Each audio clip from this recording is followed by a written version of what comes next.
ایک نوجوان کی ماں سخت بیمار اور ہسپتال میں انتہائی نگہداشت کے شعبے میں داخل تھی۔ ڈاکٹروں نے یہاں تک کہہ دیا تھا کہ برخوردار زندگی موت تو اللہ کے ہاتھ میں ہے، مگر ہم اب مایوس ہو چکے ہیں۔ تم کسی بھی لمحے کوئی بری خبر سننے کے لیے ذہنی طور پر تیار رہنا۔ رات گھر گزارنے کے بعد صبح ماں سے ملاقات کے لیے ہسپتال جاتے ہوئے نوجوان راستے میں ایک پیٹرول پمپ پر رکا۔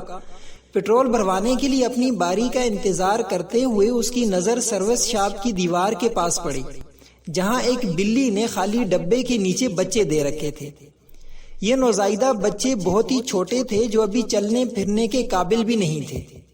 نوجوان کے ذہن میں جو پہلی بات آئی وہ یہ تھی کہ اتنے نازک اور چھوٹے سے بچے کھانا کہاں سے اور کیسے کھائیں گے۔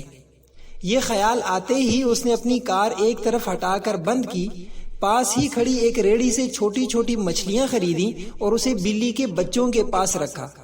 بچوں نے کھانا شروع کیا تو وہ خوش ہو کر اپنی کار کی طرف گیا اور پیٹرول بھروا کر ہسپتال جا پہنچا۔ جیسے ہی اس نے اپنی ماں کے کمرے میں جھانکا تو بستر خالی پا کر اس کی آنکھوں تلے اندھیرا چھا گیا۔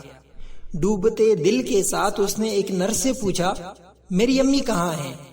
نرس نے کہا، آج آپ کی امی کی طبیعت معجزاتی طور پر سنبھلی تھی۔ انہیں جیسے ہی ہوش آیا تو ڈاکٹر نے کہا تھا انہیں تازہ ہوا لینے کے لیے باہر لے جاؤ، تو ہم نے انہیں کوریڈور سے باہر لان میں بٹھا دیا ہے، آپ انہیں جا کر مل سکتے ہیں۔ نوجوان بھاگتا ہوا اپنی ماں کے پاس پہنچا، انہیں سلام کیا، حال احوال پوچھا تو ان کی ماں نے کہا، بیٹے آج صبح میں نے خواب دیکھا کہ ایک بلی اور اس کے چھوٹے چھوٹے معصوم بچے آسمان کی طرف ہاتھ اٹھائے میرے لیے دعا کر رہے ہیں۔ بس یہ خواب دیکھتے ہی میری آنکھ کھل گئی اور باقی کی صورتحال تم خود دیکھ رہے ہو۔ نوجوان حیرت بری خوشی کے ساتھ اپنی ماں کی باتیں سنتا رہا اور اپنے دل کو ٹھنڈا کرتا رہا۔ جی ہاں، اس رب کی رحمت اس قدر وسیع ہے کہ سب کچھ اپنے اندر سمو لیتی ہے۔